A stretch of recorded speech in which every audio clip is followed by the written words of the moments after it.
श्रीमद् भगवद गीता का ज्ञान केवल युद्ध के मैदान तक सीमित नहीं है, बल्कि यह हमारे जीवन के संघर्षों का समाधान है। यह एक ऐसी कहानी है जो अर्जुन के माध्यम से हमें कर्म और मोह के बीच का अंतर समझाती है। कुरुक्षेत्र का वह महान सबक जो हमारे अंदर की डर और बुराई को जड़ से मिटा देगी। बस आप इसे ध्यान से सुनिए। कुरुक्षेत्र का मैदान योद्धाओं की गर्जना और शंखनाद से गूंज रहा था। अर्जुन, जो पांडवों का सबसे शक्तिशाली योद्धा था, अपने रथ पर सवार होकर रणभूमि के बीचों बीच पहुंचा। उसने भगवान श्री कृष्ण से कहा, हे माधव, मेरा रथ दोनों सेनाओं के मध्य ले चलिए ताकि मैं देख सकूं कि मुझे किनसे लड़ना है। जैसे ही अर्जुन की दृष्टि सामने पड़ी, उसके पैर कांपने लगे। सामने उसके सगे संबंधी पितामह भीष्म, जिन्होंने उसे गोद में खिलाया था, और गुरु द्रोणाचार्य, जिन्होंने उसे धनुर्विद्या सिखाई थी, खड़े थे। अर्जुन का धनुष गांडीव उसके हाथ से छूट गया और वह रथ पर बैठ गया। उसने कहा, हे कृष्ण, अपनों को मारकर मिलने वाली विजय मुझे नहीं चाहिए। इससे अच्छा तो मैं भिक्षा मांगकर जीवन बिता लूं। अर्जुन को लगा कि वह बहुत दयालु बन रहा है, लेकिन श्री कृष्ण ने उसे आईना दिखाया। कृष्ण ने कहा, अर्जुन, यह तुम्हारी दया नहीं बल्कि तुम्हारा मोह है। तुम कर्तव्य से भाग रहे हो। यहीं से गीता का वह संवाद शुरू हुआ जिसने अर्जुन की सोच बदल दी।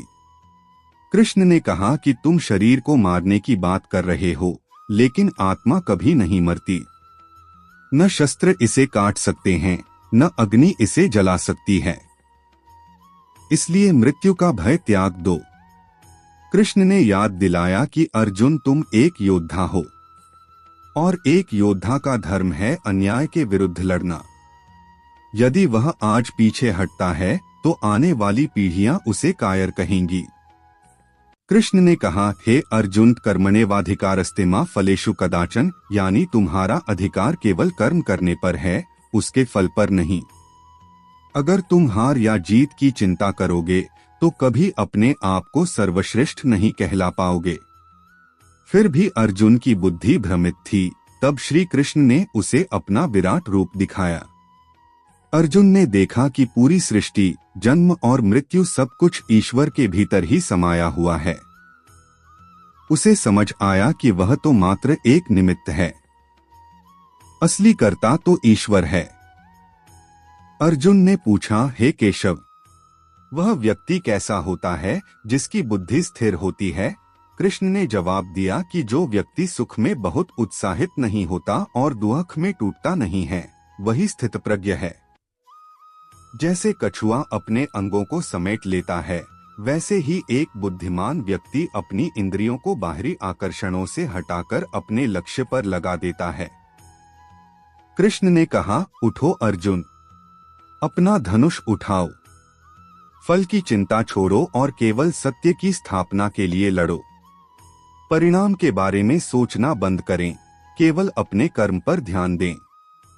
जब समझ न आए कि क्या सही है और क्या गलत है, तो सबसे पहले हमेशा अपने कर्तव्य को चुनें। यह याद रखें कि समय बदलता रहता है। आज की मुश्किल कल की जीत की नींव हो सकती है। कुरुक्षेत्र हमारे भीतर है, पांडव हमारी अच्छाइयां हैं और कौरव हमारी बुराइयां, लालच, क्रोध, आलस। हमें रोज इनके बीच युद्ध लड़ना पड़ता है। कर्तव्य सर्वोपरि। कभी कभी सही फैसला लेना कठिन और दुखद हो सकता है, लेकिन धर्म जो सही के साथ देना ही मनुष्य का असली परिचय है। भविष्य की चिंता करना ऊर्जा की बर्बादी है। अपना पूरा ध्यान आज के कार्य पर लगाएं। अर्जुन ने अपना गांडीव उठाया और पूरे संकल्प के साथ युद्ध लड़ा।